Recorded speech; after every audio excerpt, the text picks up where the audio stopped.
नमस्कार दोस्तों, बैरोड integrated farming पे आपका स्वागत है। आज हम जैसे कि आपको बताया पर्ल फार्मिंग के बारे में बात कर रहे हैं। मोती की खेती भारत में तेज़ी से बढ़ता हुआ एक व्यवसाय है। ये कम जगह में कम इन्वेस्टमेंट में अच्छा इसमें मुनाफा मिल जाता है। लेकिन आपको बता दूं कि मोती पालन में काफ़ी लोग फेलियर हैं और उसके क्या रीज़न हैं उनके बारे में हम आज डिस्कशन करेंगे। एक तो क्या होता है कि मोती पालन जो है वो काफ़ी अट्रैक्टिव लगता है, मोती की खेती करेंगे हम, लेकिन आपको ये बता दूं कि जितना ये नाम अट्रैक्टिव है उतना ही ये टिपिकल काम है। इसमें पहले दिन से जब से आप सीप लाना शुरू करेंगे तब से आपको काफ़ी एफ़र्ट करने पड़ते हैं।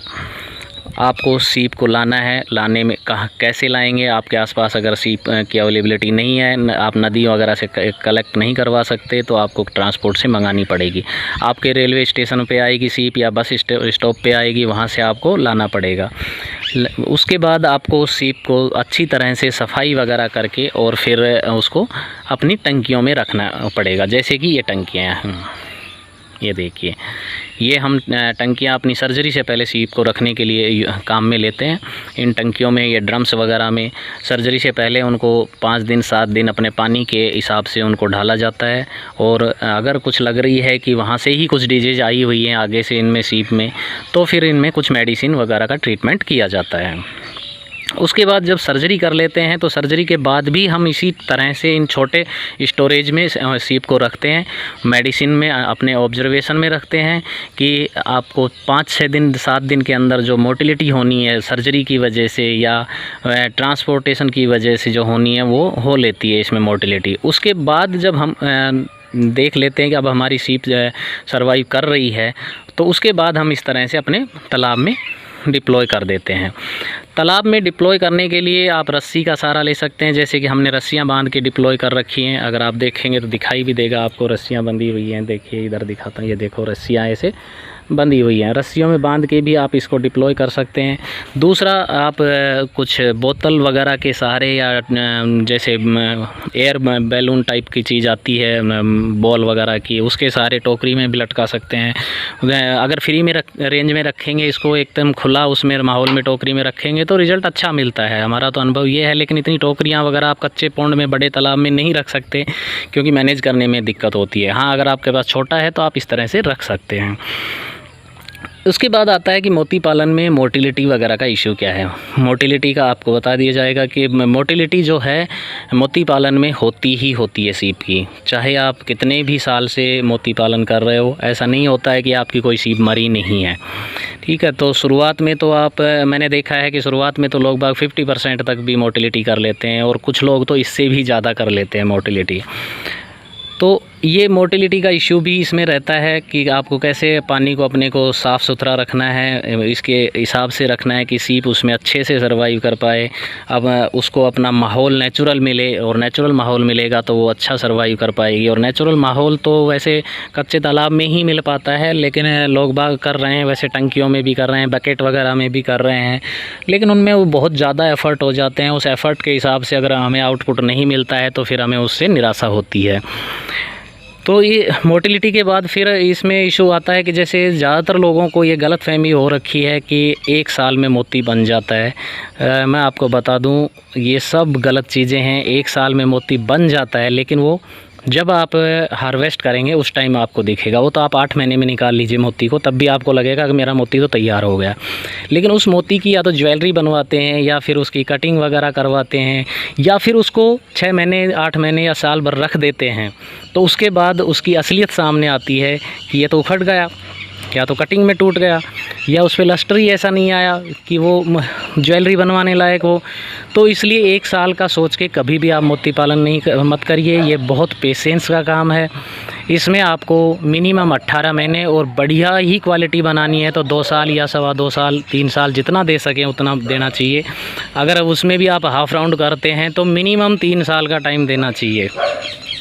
आप डिजाइनर में 18 महीने का बोल सकते हैं, लेकिन हाफ़ राउंड अगर कर रहे हैं तो उसमें मिनिमम 3 साल का टाइम देना चाहिए, तभी आपका मोती बिकने लायक बनेगा। अदरवाइज़ आपका वो शो पीस बन के रह जाएगा और आप कहेंगे कि मोती पालन बहुत ख़राब चीज़ है, इसमें बिकता नहीं है मोती, और हमने तो करके इसमें अपना जो इन्वेस्ट किया वो डुबा दिया। कभी भी बड़े लेवल पे मत करिए। मोती पालन में आपको बता दूं कि आपने हर किसी ने ये सुना होगा कि गोल मोती, मोती का मतलब गोल होता है, लेकिन आपको बता दूं कि भारत में जो सीप पाई जाती है उनकी साइज़ वगैरह मैटर करती है, इसलिए गोल मोती हम इतना साइज़ में बड़ा नहीं बना पाते जितना कि मार्केट में बिकता है। हम बनाएंगे ज्वार जो होता है अपना ज्वार का दाना होता है उसके से आसपास का मोती बनेगा, वो इतना वाइबल प्रोजेक्ट नहीं हो पाएगा आपके लिए गोल मोती। इसलिए आप ये मान के चलिए कि हम डिज़ाइनर ही बनाएंगे, या तो उसमें हार्ट शेप बना लिया या कोई ड्रॉप शेप बना लिया या हाफ राउंड बना लिया, या फिर आपने उसमें कोई इमेज डाल दी, जैसे कि कोई रिलीजियस इमेज डाल दिया आपने, शिव जी डाल दिया, गणेश जी डाल दिया, न्यूक्लियस जो डालेंगे वो डाल के आप इसमें बना सकते हैं। अब इसमें मार्केट का इश्यू क्यों बना हुआ है वो भी, उस पर भी हम आज खुल के चर्चा करेंगे। मार्केट का इशू इसलिए बना हुआ है कि जो भी मेरा ये वीडियो देख रहा होगा जिसने मोती के बारे में, खेती के बारे में अभी ज़्यादा जानकारी नहीं हासिल की है, वो आप खुद से ये समझिए कि आपने भी आज तक मोती का मतलब गोल ही समझा होगा या ज़्यादा से ज़्यादा अंगूठी में डालने वाला मोती देखा होगा।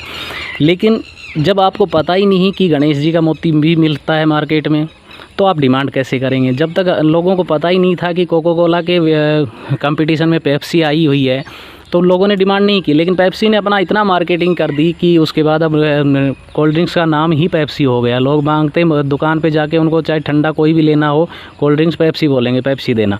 तो ये सब मार्केटिंग की चीज़ें हैं कि अभी मार्केट की प्रॉब्लम इसलिए बनी हुई है। तो ये सब चीज़ें ध्यान में रख के ही आप मोती पालन में आइए कि मार्केट की समस्या से भी आपको रूबरू होना पड़ेगा। उसके बाद आ जाता है कि जैसे आपने देखा होगा कि मोती पालन में लोग कहते हैं कि इतने में बिक जाता है, 100 रुपये में बिक जाता है, 150 में बिक जाता है, 500 में बिक जाता है। ऐसा कुछ भी नहीं है। अभी जब इसका मार्केट ही नहीं है, कि लोगों को पता ही नहीं है, वो आपकी मार्केटिंग स्किल्स पे डिपेंड करता है कि आप उसको कितने में बेच पाते हैं। आप उसकी ज्वेलरी बना के बढ़िया तरीके से, बढ़िया शोरूम वगैरह पे रख पाते हैं, उनको कन्वे कर पाते हैं इस चीज़ के लिए कि आप ये माल बेचिए, तो हो सकता है आप 1000 रुपये में बेच दें। और नहीं कर पाते हैं और आप सोचते हैं कि मेरा माल यहीं से ले जाए कोई, तो हो सकता है कि वो माल आपका रखा ही रह जाए, 100 रुपये क्या 50 रुपये भी उसके नहीं मिलेंगे। तो इस टाइप की बहुत सी चीज़ें हैं जिनको ध्यान में रख के मोती पालन में आइए आप। एक तो आप इसमें टाइम ड्यूरेशन का ध्यान रखिए, मोटिलिटी का ध्यान रखिए, मार्केट का ध्यान रखिए, ये सब चीज़ें कर सकते हैं तो मोती पालन में आइए, आपको अच्छा इसमें प्रॉफिट मिलेगा। अब भाई हमारा नेचुरल पॉन्ड बना हुआ है, ये देखिए आप, नीचे इसमें घास उगी हुई है लेकिन ऊपर नहीं है, तो इसमें बरसात के मौसम में ये थोड़े से ध्यान रखना पड़ता है, नहीं तो इसमें झाड़ झपाड़ ज़्यादा हो जाएंगे। तो मैंने इसको हटाने के लिए स्प्रे किया हुआ है। स्प्रे ऐसे करिए कि पानी में ना जाए, हल्का स्प्रे कर दीजिए जब खुला मौसम रहे। अभी तो बारिश हो रही है, बारिश होने के तुरंत बाद कर दीजिए, दोबारा ना आने का चांस हो तो फिर वो तब तक वो केमिकल जो है वो ख़त्म हो चुका होगा। तो साफ़ सफाई रखने के लिए इस तरह से कर सकते हैं आप। बाकी तालाब में आपका पानी ठीक होना चाहिए, TDS ठीक होना चाहिए।